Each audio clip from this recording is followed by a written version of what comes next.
રાજકોટ મહાનગરપાલિકાની કચેરી ખાતે અંબિકા ટાઉનશીપ વિસ્તારના લોકો દ્વારા વિરોધ કરવામાં આવ્યો। અંબિકા ટાઉનશીપ વિસ્તારમાં જાહેર ગાર્ડન માટેની જગ્યામાં હેતુફેર કરી ટીપર વાનનું પાર્કિંગ આપવામાં આવ્યું છે, જેનો સ્થાનિકો વિરોધ કરી રહ્યા છે, કારણ કે રેસિડેન્ટ વિસ્તારમાં ટીપર વાનનું પાર્કિંગ થશે તો રોગચાળો ફેલાશે અને નાના બાળકોનું આરોગ્ય જોખમાઈ શકે તેમ હોવાથી ટીપર વાનનું પાર્કિંગ ન કરવા રજૂઆત કરાઈ છે।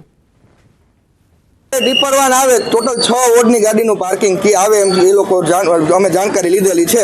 તો 6 વોર્ડની એટલી બધી ગાડીઓ જો અમારા વિસ્તારમાં રોજ અવર-જવર કરે તો ભારે ટ્રાફિક થાય। બીજું કે તમને બધાને ખબર છે કે એ ગાડીઓની તકલીફ એવી છે કે પૂરી ચોખ્ખી ક્યારેય થતી જ નથી। તો કચરો પણ રોડ ઉપર અને પ્લોટમાં બધે ઢોળે તો ગંદકી થાય। કચરાની ગાડી ત્યાં આવે તો જેને કરીને ગંદકી વધારે થાય છે। રેસિડેન્ટ એરિયામાં નાના છોકરાઓને બધા હોય છે તે થોડુંક પ્રોબ્લેમ પડે અને જો રજૂઆત માને તો વધારે खबर આવી રહી છે। પાલનપુર નગરપાલિકામાં હોબાળો મચી ગયો। સાધારણ સભામાં હોબાળો થયો। વિપક્ષે બજેટ એજન્ડા ફાડી હોલમાં ઉડાવ્યો। શહેરના વિકાસ કામો મામલે હોબાળો કર્યો। સાધારણ સભામાં હોબાળો થતા પોલીસે પહોંચી અને મામલો થાળે પાડ્યો। ગણતરીની મિનિટોમાં બજેટ બોર્ડ સમાપન કરી શાસક પક્ષના લોકોએ હોલ છોડી દીધો હતો। આંદોલનનો 11મો દિવસ છે। પાટનગરમાં આરોગ્ય કર્મચારીઓના ધામા સતત 11મા દિવસે ગાંધીનગરમાં વિરોધ યથાવત છે। સત્યાગ્રહ છાવણી ખાતે મોરચો માંડ્યો। ગ્રેડ પેમાં વધારો અને ખાતાકીય પરીક્ષા રદ કરવાની માંગણી કરી। પોતાની માંગણીઓને લઈ આરોગ્ય કર્મચારીઓ મક્કમ દેખાયા। ખાતાકીય પરીક્ષા રદ કરવા અને ગ્રેડ પેની માંગણી સાથે અચોક્કસ મુદતની હડતાળ પર ઉતર્યા છે। સરકારે આરોગ્ય કર્મચારીઓ પર એસ્મા લાગુ કર્યો છે। એસ્મા લાગુ કર્યા બાદ કેટલાક કર્મચારીઓને નોટિસ પણ અપાઈ છે। આજે અમારે હડતાલનો 11મો દિવસ છે। અમારી ફક્ત સરકાર પાસે બે જ માગણી છે। અમારી ખાતા પરીક્ષા રદ કરવામાં આવે અને અમને ટેકનિકલ ગણી અને ટેકનિકલ ગ્રેડ પે આપવામાં આવે, જે બીજા રાજ્યો કરતાં ઘણો ઓછો છે।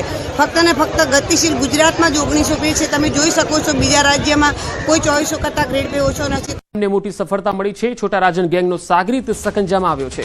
અંડરવર્લ્ડ માફિયા બંટી પાંડેની ધરપકડ કરાઈ છે। વાપીના ઉદ્યોગપતિના પુત્રનું અપહરણ કર્યું હતું। આરોપી સામે 28 ગુના નોંધાયેલા છે। 4 ગુનામાં આજીવન કેદની સજા થઈ છે। 2011માં અલમોડા જેલમાં હતો આરોપી। હત્યા અને ખંડણીના ગુનામાં ધરપકડ કરવામાં આવી છે।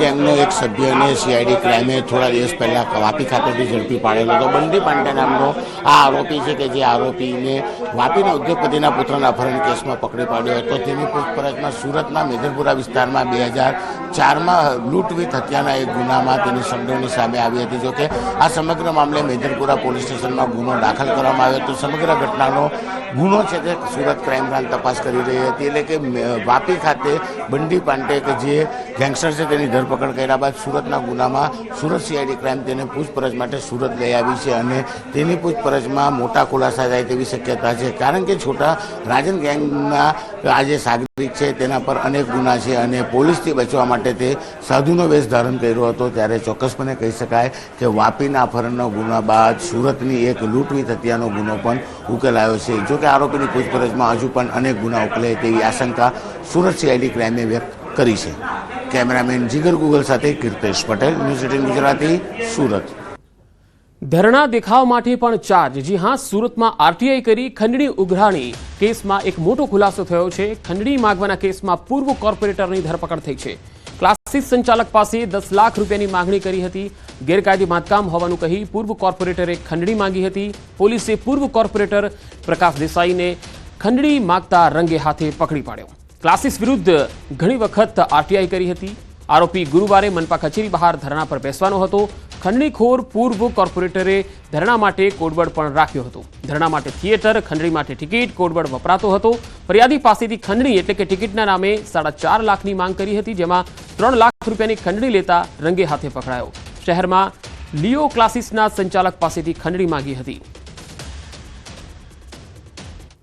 જે પ્રકાશ દેસાઈ છે એ પૂર્વ કોર્પોરેટર છે। એને જે ઓનર છે જીગર કથિરિયા એને એવું કીધું હતું કે તમે આ જે લિયો ક્લાસીસ ચલાવો છો તેમાં 4થો માળ ગેરકાયદેસર છે અને એના માટે હું તમારા વિરુદ્ધ અરજી કરું છું અને જો તમે આ અરજી ફાઇલી કરાવવા માંગતા હો અને હું તમને વધારે પરેશાન ન કરું એમ કરવા માંગતા હો તો તમારે મને 10 લાખ રૂપિયા આપવા પડશે। રાજ્યના ફૂડ એન્ડ ડ્રગ્સ વિભાગની નાગરિકો શુદ્ધ ખોરાક મળે એ માટે કટિબદ્ધ છે. નડિયાદમાંથી શ્રી ક્ષેમ ડેરી પ્રોડક્ટ નામની ઘી બનાવતી ડેરીમાંથી 3100 કિલો બનાવટી ઘી જપ્ત કરાયું છે. અંદાજે 3 ટન જેટલી કિંમતનો 8.75 લાખનો જથ્થો જપ્ત કરવામાં આવ્યો છે. 5 કિલો ઘીની ફ્લેવર સહિત ભેળસેળ માટે બટર ઓઇલ પણ પકડી લેવામાં આવ્યું છે. અગાઉ આ વ્યક્તિ ભેળસેળમાં પકડાયેલ છે, જેને 2 લાખનો દંડ પણ થયો હતો. આ તમામ ભેળસેળ ઘી જપ્ત કરી નમૂના મોકલવામાં આવ્યા છે. સદર જગ્યાએથી લગભગ 3100 કિલો એટલે કે 3 ટનથી પણ વધારે બનાવટી ભેળસેળવાળું ઘી જપ્ત કરવામાં આવેલ છે. આની અંદાજિત કિંમત 8,75,000 જેવી થાય છે. સદર પેઢીમાંથી 5 કિલો જેટલી ઘીની ફ્લેવર મળી આવી છે. ઘીમાં ભેળસેળ માટે બટર ઓઇલ મળી આવેલું છે અને આ બધો જ જથ્થો જપ્ત કરીને તેના 3 અલગ અલગ નમૂના લઈને લેબમાં પૃથ્થકરણ માટે મોકલવામાં આવેલા છે. તો રાજ્યમાં નકલીનો વેપલો કરતા લોકો સામે તંત્રએ તવાઈ બોલાવી છે. 3 અલગ અલગ તસવીરો આપ જોઈ શકો છો. અમદાવાદમાંથી ફરી શંકાસ્પદ પનીર પકડાયું. ગોતા, વસ્ત્રાલ, નિકોલ સહિતના વિસ્તારોમાં ફૂડ વિભાગે દરોડા પાડ્યા. ગોતાની કૃષ્ણ ડેરીમાંથી 199 કિલો પનીર સીઝ કરાયું. આ તરફ પાટણમાં ફૂડ વિભાગે 15 દિવસ પહેલા 2 ગોડાઉન સીલ કર્યા. આ મામલે ગોડાઉનના માલિક હાજર થતા તપાસ શરૂ કરી અને શંકાસ્પદ તેલ અને ઘીના નમૂના લેવામાં આવ્યા. તો ખેડા જિલ્લામાં વધુ એક નકલી ઘીની ફેક્ટરી પકડાઈ હતી. નડિયાદ ડાકોર રોડ ઉપર આવેલ શ્રી ક્ષેમ કલ્યાણી ફેક્ટરીમાં દરોડા પાડી અને ભેળસેળયુક્ત ઘી નો જથ્થો જપ્ત કરાયો. ફૂડ વિભાગે ફરીથી સપાટો બોલાવ્યો. 15 દિવસ પહેલા સીલ કર્યા હતા 2 ગોડાઉન. ગોડાઉનના માલિક હાજર થતા તપાસ શરૂ કરી. શંકાસ્પદ તેલ અને ઘીના નમૂના લીધા. માલિક હાજર થતા ફૂડ વિભાગે ગોડાઉનના સીલ ખોલી અને તપાસ હાથ ધરી. ફૂડ વિભાગે અંદાજિત 16,809 કિલો ઘી અને 388 કિલો તેલનો જથ્થો સીઝ કર્યો. ફૂડ એન્ડ ડ્રગ્સ વિભાગે 51.25 લાખનો શંકાસ્પદ માલ સીઝ કરી અને આગળની તપાસ હાથ ધરી.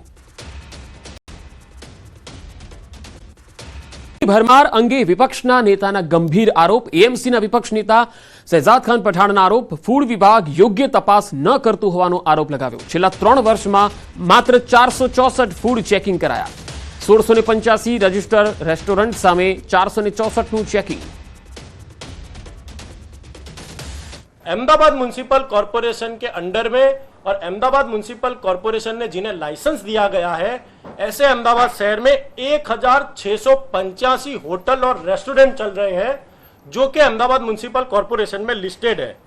आरोग्य विभाग जो फूड चेकिंग करता है, उस विभाग के द्वारा पिछले 3 वर्षों में सिर्फ और सिर्फ 464 रेस्टोरेंट के फूड का सैंपल लिया गया है. यानी कि 1 साल के आप एवरेज लगाइए तो 1685 में से सिर्फ 154 रेस्टोरेंट के फूड चेकिंग की गई है. 1531 रेस्टोरेंट और होटल की चेकिंग ही नहीं की जाती हो. તો વિપક્ષના નેતાનો આરોપનો જવાબ સ્ટેન્ડિંગ કમિટીના ચેરમેન દેવાંગ દાણીએ આપ્યો. વિપક્ષના આરોપને સત્તાપક્ષે ખોટા ગણાવ્યા. ટેકનોલોજીનો ઉપયોગ કરીને તપાસ કરાઈ છે. પહેલા કરતા ત્વરિત કાર્યવાહી કરાઈ રહી છે. બોડી વોર્ન કેમેરા સાથે ચેકિંગ કરાયું છે. 42 જેટલા ફૂડ ઇન્સ્પેક્ટરની ભરતી પણ થશે. ટેકનોલોજીનો ઉપયોગ કરી બોડી વોર્ન કેમેરા જે અમારા 16 ઇન્સ્પેક્ટરો છે એ આપણે વાત કરીએ કે બોડી વોર્ન કેમેરા લઈ આનું પનીર અથવા તો બીજી વસ્તુનું ચેકિંગ કરી રહ્યા છે. વિપક્ષ પાસે જે આંકડો છે એ બિલકુલ ઓછો છે, ફિગર છે. એના કરતાં વધારે ચેકિંગ હાલમાં અલગ અલગ હોટલની અંદર ચાલી રહ્યું છે. પનીર લેતા પહેલા સાવધાન થઈ જજો. અમદાવાદમાંથી ફરી શંકાસ્પદ પનીર ઝડપાયું. શહેરના અલગ અલગ 5 એકમ પર કાર્યવાહી થઈ. ગોતા, વસ્ત્રાલ, નિકોલ સહિતમાં ફૂડ વિભાગની ટીમે દરોડા પાડ્યા.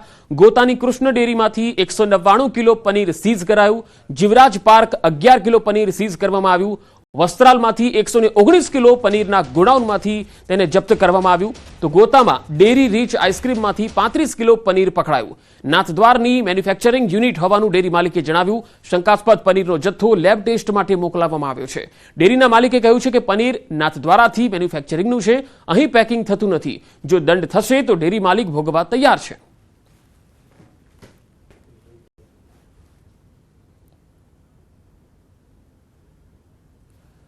તો ભેળસેળિયા તત્વો હવે સાવધાન થઈ જજો. ફૂડ વિભાગે કાર્યવાહી શરૂ કરી છે અને ફૂડ વિભાગના અધિકારી ભાવિન જોશીનું નિવેદન 3 દિવસમાં 1.5 લાખનું પનીર જપ્ત કરાયું છે. 3 દિવસમાં 500 કિલોથી વધુ પનીર સીઝ કરવામાં આવ્યું.